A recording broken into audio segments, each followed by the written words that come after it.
요한복음 4장 4절을 봅니다. 사마리아를 통과하여야 하겠는지라 사마리아에 있는 수가라 하는 동네에 이르시니 야곱이 그 아들 요셉에게 준 땅이 가깝고 거기에 야곱의 우물이 있더라. 예수께서 길 가시다가 피곤하여 우물 곁에 그대로 앉으시니 때가 6시쯤 되었더라. 지금 이렇게 돼 있거든요. 그러면 예수님이 지금 유대 땅에서 세례를 주다가 어디로 가시는 거예요? 갈릴리로 가실 때 사마리아가 중간에 있다라고 말씀드렸잖아요. 그러면 왜 여기에 지금 이 말씀이 기록되어 있는가를 여러분들이 볼 수 있는 눈이 열리기를 원합니다.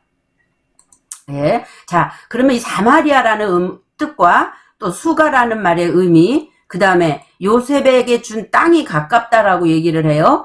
그러면 요셉에게 준 땅이 가깝다라는 이 땅은 뭘까? 그럼 우리가 보여지는 지금 이 땅에 있는 그 우물을 얘기하는 걸까? 예, 이런 부분들을 좀 이렇게 살펴보면 이 말씀이 어렵지 않게 여러분이 지금 해석이 될 수 있습니다. 그러면 사마리아라는 우물을, 이 말씀의 언어를 지금 찾아보니까 곧 뭐예요? 사마리아는 망대라는 의미를 갖고 있어요. 그러면 이 망대라는 의미가 어디에서 근거되어서 말씀이 왔는가를 보면서 어근을 찾아보니까 샤마르라는 단어에서 왔어요. 이 샤마르란 단어는 본래의 의미는 둘레에 가시로 울타리를 치대요. 예, 가시로 울타리를 치다, 그 다음에 지키다 또는 보호하다, 뭐 주의를 기울이다, 예, 준수하다, 보존하다, 예, 보관하다, 또는 뭐 구하다, 이런 잠복하여 기다리고 있고 망보고 있고, 이 말씀이 주는 의미를 보면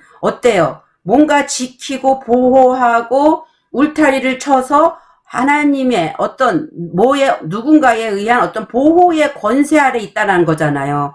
자, 여기서 그러면 이 사마리아가 과연 동네의 이름을 지역을 말하기 위해서 쓰여져 있는 건지를 한번 원어를 통해서 또 살펴보기를 원합니다. 사마리아를 요한복음 4장 오늘 본문에 가니까 여기 지금 사마리아가 나오거든요. 여기 사마리아. 근데 이 사마리아의 또는 수가 이렇게 나와요. 근데 이 문법을 보니까 명사, 소유격, 여성이에요. 지금 우리는 이 사마리아라는 어떤 장소적 개념으로 보고 있잖아요. 근데 이 장소적 개념이 아니라 여성의 이름으로 있단 말이죠. 남성, 여성 할 때. 그러니까 남성이 어떤 저런 남자, 우리 육신적인 남자, 여자를 얘기하는 게 아니다라는 건 여러분 이미 알잖아요. 그러니까 남자는 씨를 주는 쪽의 입장이고 여성은 씨를 받는 쪽의 여성이게 입장이기 때문에 지금 이 사마리아라는 그 존재는 결국은 여성적인 역할, 그러니까 뭔가를 받아들여야 하는 하나님의 말씀 진리를 받는 차원, 수가도 마찬가지로 여성을 쓰고 있거든요.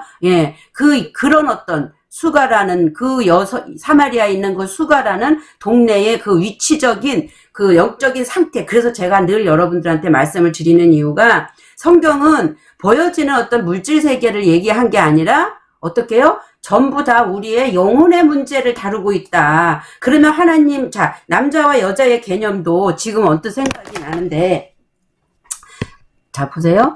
남자는 씨가 있다 그랬죠? 여자는 받는 그릇이란 말이에요. 그러면 씨는 바로 뭐예요? 영이야. 하나님의 말씀 영. 그러면 이 그릇은 혼이 될 수 있겠죠. 이 혼은 영을 담는 그릇이기 때문에 우리의 그 혼 안에, 깨끗해진 혼 안에 하나님의 진리의 말씀, 영의 말씀을 담을 때 남자가 여자 안에 들어와서 하나로 뭐를 이루는 거예요? 연합을 이루는 거죠. 그래서 우리가 여성이라면, 우리가 보여지는 이 혼이라면 하나님의 진리의 말씀을 담을 때 그분이 남자고 그분이 하나님이고 그분이 그리스도이기 때문에 결국 우리가 우리 안에서 나를 처소 삼고 하나님과 내가 뭐를 이룬 거예요? 연합을 이룬 거예요. 그래서 하나님의 영은 어디로 오시는 거냐면 내 안으로 오신다는 거예요. 그럼 여러분 지금 아직까지 오실 예수를 기다리고 있고 아직 여러분 혼 안에 하나님의 영이신 진리의 말씀 레마가 담기지 않았다라면 여러분은 아직까지 구약을 사는 사람이고 진리의 성령을 받지 못했다는 얘기가 되겠죠. 그러니까 여러분들이 자기 자신을 돌아볼 수 있는 눈이 열리기를 원합니다. 이거 제 말이 아니라 지금 말씀이 그렇게 설명을 해주고 있는 거잖아요. 지금 그래서 사마리아 보니까 울타리 쳤고 지키고 누가 지켜요? 그리고 그가 준수하고 그걸 보호해주는 그런 여성의 입장을 성경에 성경에서 지금 사마리아라고 하고 있어요. 근데 그 성경의 사마리아 안에 뭐가 있다는 얘기를 하고 있었어요. 아까 수가라고 그랬죠. 사마리아에 있는 수가라는 동네가 있단 말이에요. 그래서 수가를 찾아보니까 수가라는 말은 술 취하다. 예, 술 취하다. 또는 자극적인 음료, 뭐 실증 나다. 잔뜩 마셨어요. 마셔서 완전히 취했어요. 그 상태가 지금 수가예요. 그 어근을 찾아보니까 쭉 들이키다. 토지에 물을 대다. 물을 한 모금 주다. 마시게 하다. 또는 물속에 잠기다. 축이다. 물을 주다. 여러분 이거 볼 때 놀랍지 않으세요? 그 여성, 그 사마리아라는 그 여성이 갖고 있는 그 안에 그 마을의 상태는 어땠냐면 이미 술에 취했어요. 응? 그리고 그 자극적인 음료를 너무 많이 마셔서 일단 지금 어떤 상태냐면 이제 실증이 나져 있는 상태란 말이에요. 그러니까 이제 이 샤카흐라는 어근에서 이 쭉 들이켜요. 그래가지고 일단 그 땅에다가 물을 대는 거. 그래가지고 한 모금 주고서 그 물을 마시게 하는, 그러니까 완전히 이 자극적인 음료에 의해서 완전히 실증난 그 여인에게 이제 뭐를 주고자 함이에요? 생수를 주고자 하는 그 위치에 있는 상태를 지금 사마리아 우물가의 수가라는 동네에라는 단어로 지금 표현을 하고 있는 겁니다. 그래서 다 뭐로 쓰고 있다? 여성형으로 쓰고 있다. 수가라 동네에 이제 이르렀어요. 그러니까 이미 도착한 거 아니에요. 예수님이 지금 거기에 이르렀는데 야곱이 누가 준 거예요? 이 말은 야곱은 율법이잖아요. 그리고 그는 빼앗다 찬탈하자라는 그 안 좋은 의미를 갖고 있잖아요. 근데 야곱이 그 아들 누구요? 요셉은 참 의로운 자죠. 그 요셉에게 준 땅이 가깝대요. 그러면 야곱이 요셉에게 준 땅이 가깝다라는 것은 지금 거기에 가까이 가고 있다라는 얘기죠. 완전히 도착한 건 아니에요. 미래적인 거거든요. 그 땅을 보니까 지면의 한 지점, 구획 이렇게 돼 있는데 어근을 보니까 코러스, 절름발이, 불구. 예. 그러니까 아직까지 이 땅의 상태는 어떤 상태냐면 요셉은 그 땅을 갖고 있지만 요셉은 율법이었기 때문에 아직 예수 그리스도로 하나 되지 않은 상태에 이 성전 미문에 앉아 있는 누구요? 그 절름발이 있죠. 성전 미문에 앉아 있는 그 절름발이를 상징해서 연합 예수 그리스도와 하나 되지 않은 상태. 왜 그럴 수밖에 없냐면 여기 지금 보니까 요셉에게 준 땅이 가까이 있어요. 아직까지 예수는 못 만났기 때문에 예, 그 땅이 가까이 있다라고 설명하는 거예요. 근데 거기에 또 뭐가 있어요? 그 요셉이 준 땅이 가까이 있는 거기에는 아직까지는 뭐가 있어요? 야곱의 우물이 있고, 그러면 야곱의 우물 곁으로 예수님이 지금 피곤해서 앉으셨잖아요. 그때가 6시쯤 되었더라. 지금 이렇게 얘기하는 거거든요. 여기 굉장한 비밀이 있는 걸 여러분들을 이제 눈을 띄워드리기를 원합니다. 자, 야곱의 우물. 그러니까 야곱은 어떤 자? 발꿈치를 잡는 자. 야곱은 속이는 자. 뭐 찬탈자 이런 의미를 갖고 있어요. 근데 그 야곱이 주는 우물은 그 야곱의 우물에서 나오는 것은 그 야곱의 속성이 나오겠죠. 응? 발꿈치를 잡고 속이고 찬탈하는 이게 바로 무슨 의미예요? 이 야곱의 우물이라는 의미잖아요. 근데 그 우물을 보니까 솟아나는 샘물이에요. 그 우물 안에서 물이 어떻게 해요? 솟아나고 있다는 얘기죠. 물이 솟아나고 있다는 거죠. 그래서 이 솟아나는 샘물이라는 단어를 찾아보니까 근원이에요. 근원. 예. 그러면 야곱의 우물의 근원은 어떤 거예요? 야곱이 준 물이죠. 야곱은 아직까지는 구약적 인물이기 때문에 결국은 야곱의 우물은 어떤 말씀이에요? 율법의 말씀을 그들이 갖고 있다는 얘기죠. 율법. 예. 이해가 가시나요? 그래서 야곱이 준 땅이 가깝다라고 할 때는 아직까지 그들은 율법의 물을 먹고 있었다. 예, 그래서 지금 보니까 근원, 이 근원이라는 단어로 우물이 쓰였는데 폐계가 이에 그의 혈로 근원이 할 때 이 폐계라는 단어를 씁니다. 근원이 마름에 병이 나은 줄을 몸에 깨달으니라. 혈로 피가 흐르고 있는 그 근원, 어디서부터 근원이냐, 이게 이 근원이 중요해요. 우리가 물을 먹을 때 율법이 근원이면 우리는 율법의 물을 마시는 거고, 생수가 근원이면 우리 예수 그리스도가 준 물을 마시는 거란 말이에요. 그래서 지금 야곱의 우물의 근원은 야곱이 준 거란 말이에요. 야곱이. 자, 그렇게 되니까 그 야곱이 주는 물과 이제 반대되는 그 말씀을 예수님이 하십니다. 내가 주는 물을 먹는 자는 영원히 목마르지 아니하리니 나의 주는 물은 그 속에서 영생하도록 어디에서 속에서 속에서 영생하도록 솟아나는 샘물 샘의 근원이 되리라. 그러니까 예수 그리스도가 주는 물은 속에서 솟아나는 샘물이요. 또 이 야곱이 주는 물은 겉의 물, 결국은 율법의 물. 율법의 물은 죽이고자 하는 물이란 말이에요. 그러니까 이제 이 과정을 통과해서 예수님의 물을 받아 먹는 자들이 돼야 되는데 지금 사마리아인들이 지금 수가성은 어때요? 이 야곱의 물에 취해 있단 말이에요. 응? 그러니까 완전히 여기에 적셔져 있어. 그러니까 너희 죄가 관영할 때까지 내비둬라 그러잖아요. 그러니까 이 땅 차원의 말씀도 율법의 말씀도 완전히 여기까지 차야 그 다음에 십자가에서 죽음을 통과할 수 있는 거예요. 율법의 말씀도 차지 않느냐 하면 여기서 성숙해서 가야 된다니까요.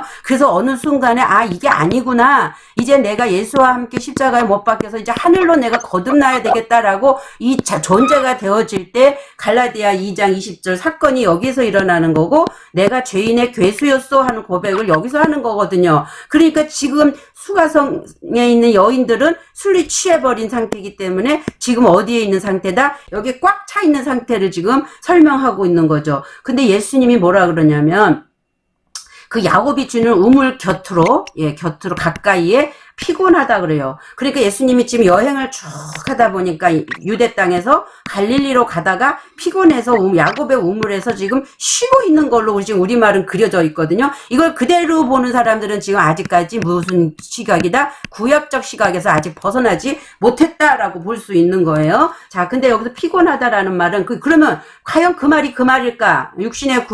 육신의 그 어떤 피곤을 설명하는 걸까라고 보니까 자 이렇게 코피하고 보니까 피로를 느끼다 또는 열심히 일하다 수고하다 쇠약해지다. 그러니까 이렇게만 보면 피곤이 느껴진 것은 열심히 길을 가고 일을 하셨기 때문에 노동하고 수고를 했기 때문에 육체가 쇠약해졌다라고 해서 우리말이 피곤하다라고 번역이 되어 있는데 이 피곤하다라는 코피아오가 어느 단어에서 왔는가를 보니까 콥토라는 단어에서 어근이 왔어요. 여기 있죠. 기본 동사. 히브리어나 헬라어는 반드시 이 기본 동사로 가서 파생되는 언어를 찾아야 원 뜻이 드러납니다. 근데 여기 보니까 찍다. 뭘 찍을까요? 특히 슬퍼서 가슴을 치는 거예요. 가슴을 치고 찍는 거예요. 그리고 쳐내리다, 한숨 짓다, 슬퍼하다, 애곡하다. 그러면 이 쳐내리고 한숨 짓고 슬퍼하고 애곡하는 이 상태에 있는 이 콥토 상태에 있기 때문에 어떻게 해요? 피로를 느끼고 또 수고하고 쇠약해졌단 말이에요. 그러니까 예수님이 피곤한 거는 육체의 피곤 때문에 피곤하다고 얘기하신 게 아니라 슬퍼서 가슴을 쳐요. 왜 슬퍼요? 예수 그리스도가 이미 오셨는데 이제 그들은 어떻게 해요? 영생하도록 솟아나는 샘물을 받아야 되는데 아직까지 어디에 물을 먹고 있어요? 야곱의 우물물을 먹고 있으니까 예수님께서 그게 안타까웠던 거예요. 그게 슬퍼했던 거예요. 그래가지고 그거에 의한 안타까움 때문에 그 우물, 야곱의 우물 곁에 앉아서 이제 뭔가 일을 하고자 하시는 것을 설명을 하고 있는 거죠. 그래서 여기 제가 정리를 해놨지만 예수님이 과연 육신의 여행길에 피곤해서 쉬셨다는 말씀으로 보아야 하는가. 이사야 40장 28절에 반론이 나옵니다. 너는 알지 못하였느냐 듣지 못하였느냐. 영원하신 하나님 여호와 땅 끝까지 창조하신 이는 어때요? 피곤하지 않으시고 또 곤비하지 않으시고 명철이 한이 없으셔. 하나님은 영이라고요. 영이 피곤합니까? 그러니까 그러면 여기서는 지금 여호와 하나님을 얘기한 거지 예수를 얘기한 게 아니잖아요. 아니요. 여호와 하나님이 육체를 입고 오셨어요. 그리고 성경은 그 육체로 오신 예수의 육체를 설명한 게 아니라 나라고 설명할 때 그 나는 다 누구냐면 말씀 자체이신 여호와 하나님, 그 하나님을 설명한 거란 말이죠. 그래서 내가 일하는 것은 아버지가 나와 함께 일한다라고 그러잖아요. 내가 하는 게 아니라 내 아버지께서 일하신다. 그 성경은 다 그 내용, 속의 내용을 설명하고 있는 거기 때문에 그 여호와 하나님이 곧 뭐로 보여지는 거예요? 예수님으로 보여진 거잖아요. 그러니까 예수님은 성경에 기록되는 목적은 육체의 피곤을 설명하려고 그것을 들어서 비유로 한 게 아니라 뭐 한 거라? 그 영혼의 상태가 그들이 아직까지 그러한 존재들이 아직까지 다섯째 날에서 여섯째 날로 넘어가고 있는 자들이 어디에 물을 먹고 있어요? 야곱의 물을 먹고 있음으로 인해서 가슴을 치고 슬퍼했고 애곡하고 있다라는 것을 사마리아 수가성 여인들의 어떤 상태, 영의 상태를 설명을 해주고 있는 거다. 자, 그러므로 여기 이제 이건 지나가고요. 육신적인 모습을 그린 것이 아니라 우물에서 물을 길어 먹는 사람들의 모습이 가슴 아파하셨다는 의미를 함축하고 있는 모습으로 피곤함으로 비유하고 있는 것이다. 그러면서 오늘 이제 말씀의 마지막 백미입니다. 여섯째가 됐어요. 그러니까 6시가 완전히 된 게 아니에요. 지금 5째에서 6째로 가고 있는 상태를 얘기하는 거거든요. 그래서 6시쯤 되었더라. 그러니까 때는 시를 얘기하는 거고, 여기는 6시에 시쯤이라고 없어요. 근데 이제 왜 6시라고 말을 하냐면 여기 때가 시간을 나타내는 거기 때문에 6시다라고 설명을 하는 거거든요. 근데 요 말의 의미는 미완료로 쓰여져 있어요. 그래서 6시 가까이, 6 가까이 되어가고 있다. 이걸 지금 설명하는 거예요. 그러면 이럴 때 6이 주는 의미를 뭘까라고 보니까 헥토스라는 단어를 써요. 서수는 6째. 그러니까 첫째, 둘째, 셋째. 하나, 둘, 셋, 넷 숫자를 가리키는 게 아니라 순서, 첫 번째, 두 번째, 세 번째, 네 번째, 이렇게 5번째, 6번째, 예, 이 순서를 나타내고 있는 거거든요. 그래서 이것을 헥토스는 서수다라고 얘기해요. 그래서 6이라는 수는 헥토라는 단어를 쓰고 있는데, 그런데 여기서 지금 6째를 그러면은 어떻게 해석을 해야 되는가라고 이제 한번 우리가 여기를 살펴보기를 원합니다. 창세기 1장 26절. 하나님이 이르시되 우리의 뭐를요? 우리의 형상을 따라 우리의 모양대로 우리가 사람을 만들자 이러죠.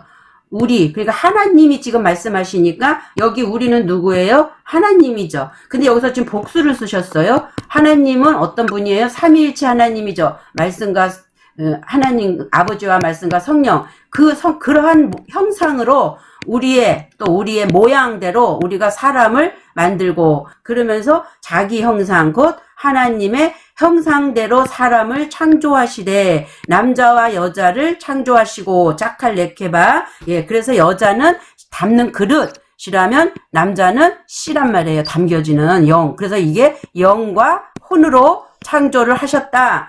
그렇게 됐을 때 영과 혼이 하나가 되어질 때 비로소 사람이다라고 아담이다라고 설명할 수 있는 거거든요. 자, 그렇게 하면서 하나님이 뭐 쭉 복을 주시고 뭐 이렇게 쭉 하십니다. 그러면서 하나님이 지으신 모든 것을 보시니 심히 좋았더라. 저녁이 되고 아침이 되니 이게 뭐예요? 6째 날이니라. 여기도 똑같은 헥토스. 예, 아까 여기 우리가 봤죠. 이 단어를 쓰고 있단 말이죠. 6째 헥토스.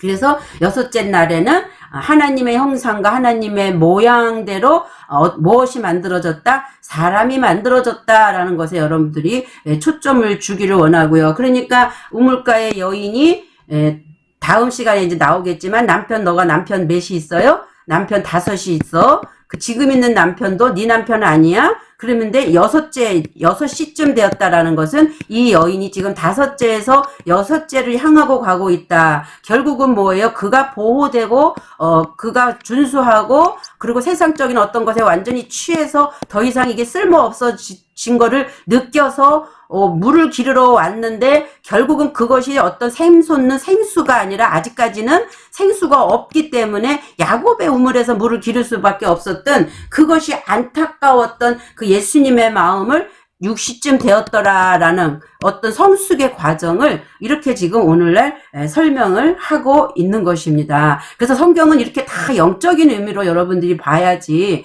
아직까지 문자에 갇혀서 문자의 의미로 이것을 그대로 이 육신에 보여지는 것에다가 초점을 맞춰서 해석을 하고 있다라면 여러분은 아직까지 뭐에서 못 넘어간 거예요? 구약에서 아직까지 여러분들은 신약으로 넘어가지 못한 상태인 것을 여러분들이 인식하시기를 원합니다. 이 말씀이, 제가 지금 이 말을 하는 것이 여러분한테 냉철하게 들릴지 모르지만 아니에요. 분명한 것은 여러분 다 성령 받았다라고 얘기하죠. 성령이 임하셔서 뭐 나한테 은사를 주셨고 어쩌고. 아니에요. 그게 성령은 반드시 진리의 영이 임할 때 예수를 통과해서 그리스도로 넘어갔을 때 그 내게로 인도한다는 그 말씀 있잖아요. 성령은 그 말씀 내 말을 깨닫게 하는 역할을 한단 말이에요. 그러니까 반드시 성령은 어디로 인도하냐면은 하나님의 진리의 말씀으로 이끈단 말이에요. 병 고치고 뭐 성령 받아서 뭐 그냥 뭐가 임하고 그걸 얘기하는 게 아니에요. 이거는 아직까지 여러분들이 어린아이, 땅의 어린아이여서 이제 율법 안에 구약적 신앙에 아직까지 머물고 있는 그 상태라는 것을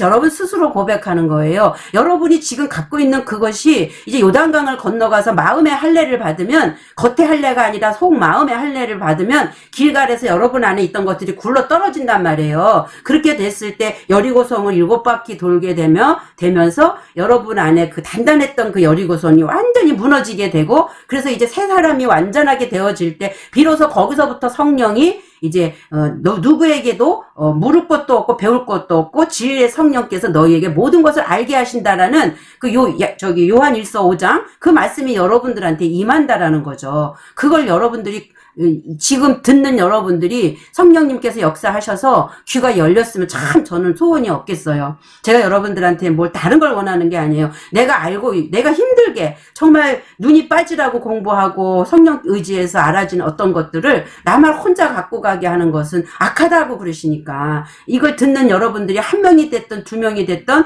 귀가 열려서 이 말씀이 여러분 안에 들려진다라면 저는 그것이 내가 한 게 아니라 어때요? 내 안에 계신 그분이, 내 안에 계신 그리스도께서 직접 당신이 저의 이 육체의 입을 열어서 지금 당신의 것을 쏟아내고 계신 거기 때문에 이 말씀은 능력이 있단 말이에요. 그래서 그 성령이 실현 알아주심으로 말미암아 여러분에게 들려지고 보여지고 또 깨달아졌어. 아멘 할 때 그 말씀이 여러분 안에 또 들어가면 이제 이 씨가 점점 자라서 성숙해져서 또 저보다 더 큰 일도 할 수 있는, 제가 지금 알고 있는 요만큼보다 더 많은 것도 깨달을 수 있는 여러분들이 되실 줄로 믿습니다. 그 말씀이 예수가 너희가 나보다 더 큰 일도 하리라 라는 말씀과 같은 맥락이죠. 계시록 6장을 봅니다. 여기 참 재밌어요. 6째 인을 떼실 때, 그 다음에 6째 천사가 나팔을 불 때, 또 6째가 대접을 유브라데에 쏟을 때, 그래서 우리가 이거를 재앙 그러잖아요. 근데 보니까, 자, 6째 인을 떼어 먼저, 이 책에 인이 인봉되어졌는데, 이것을 띨 자가 누구냐? 그러니까 예수님밖에 없다 이러죠. 그러니까 6째 인을 뗀다라는 것은 지진이 나고 해가 총단같이 검어지고 온달이 피같이 되며, 예수님이 십자가에 달리실 때 어떻게 됐어요? 이 사건이 났었잖아요. 지진이 나고 총단같이 검어지고 달이 피같이 되고, 이 사건이 지금 예수님이 십자가에 운명하실 때 일어났던 사건이거든요. 결국은 예수 그리스도의 십자가 사건이 내 안에 나의 것으로 되어질 때 비로소 어때요? 이제 여섯 번째 천사가 뭐를 불어요? 나팔을 불어요. 그러니까 나팔을 분다니까 이제 또 지금 종말론에 가까운 자들은 저기 어디서 뿌 하고 소리가 들린다는 거죠. 그러면 2026년, 지금 2022년이죠. 2026년에 예수님이 공중에 오셔서 우리도 호련히 변화돼서 예수님과 같이 1000년 동안 왕노릇을 한대요. 그리고 땅에는 이제 또 종들이 있어서 그들을 그 공중에 있는 사람들이 다스린다라는 거죠. 그런 얘기를 또 하면서 말씀을 전하는 분이 있더라고요. 이건 너무너무 무지의 소치인 거예요. 6째 천사가 나팔을 부는 것은 지금 뭐냐면, 인이 떼어지고 나니까 하나님의 말씀, 그 음성이 나팔처럼 불린다라는 거예요. 그러니까 내가 보니까 들으니 그 앞 금단 네 뿔에서 뭐가 나와요? 음성이 나오잖아요.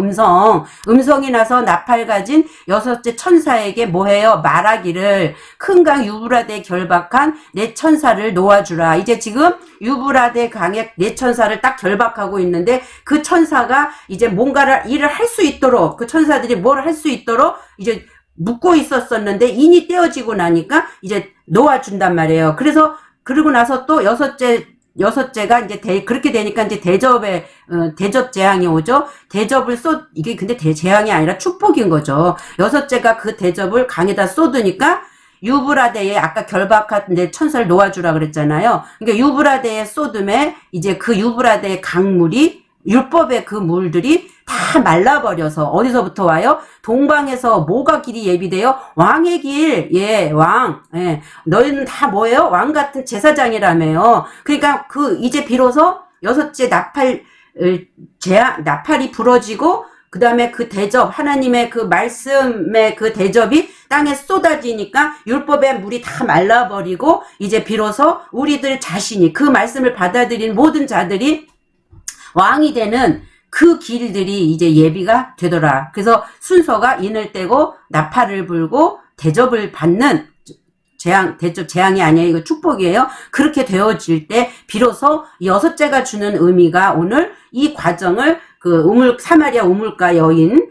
또 거기 수가성의 사람들에게 주어지는 예수님의 축복이었던 거죠. 자, 그래서 보니까 아까 여기 솟아나다라는 의미의 어근 유브라데를 제가 원어를 찾아봤거든요. 그랬더니 유브라데라는 말은 솟아나오다라는 의미가 있어요. 솟아나오다. 그래서 솟아나오다라는 것을 어근을 가서 보니까 페라, 기본 어근이죠. 열매를 맺어요. 이제 비로소 나팔을 부니까 이제 왕들의 길이 예비됐다라는 말은 열매가 맺히기 시작하고, 열매를 맺다, 결실하게 되고, 결실이 풍부하고 자라고 소출이 증산하게 되다. 이 과정을 지금 우리가 가는 거예요. 그럼 지금 여러분들이 여섯째인 예수를 만나갖고 지금 예수님과 함께 십자가에 죽는 사건이 여러분한테 먼저 있어야 될 거고요. 이제 천사의 나팔을, 그래서 지금 그리스도 말씀, 그것으로 상징되어지는 그 음성이 여러분한테 지금 이 진리의 말씀이 이제 들려져야 비로소 여러분을 묶고 있었던 그 내 천사가 노임을 받게 되고요. 그렇게 되니까 하나님의 말씀, 진리가 내 안에 이제 쏟아 들어옴으로 말미암아 여러분들이 열매를 맺고 결실하게 되는 그러한 상태로 영적인 길들이 예비가 된다. 요한복음 19장 14절. 이날은 6월절의 예비일이요. 또 여기도 육시가 나와요. 육시라. 빌라도가 유대인들에게 이르되 보라 너희의 왕이로다. 그러니까 너희의 왕. 육시에 비로소 너희의 왕이 임하시네요. 예, 그러니까 그리스도죠. 이분이 우리의 왕으로서, 왕들이 이제 그리스도가 오심으로 말미암아 이제 우리와 연합해서 열매를 맺게 되고 결실하게 되는 그 과정으로 우리를 이끄신다라고 오늘 본문의 말씀, 예, 여기까지 오늘 말씀을 맺기로 합니다.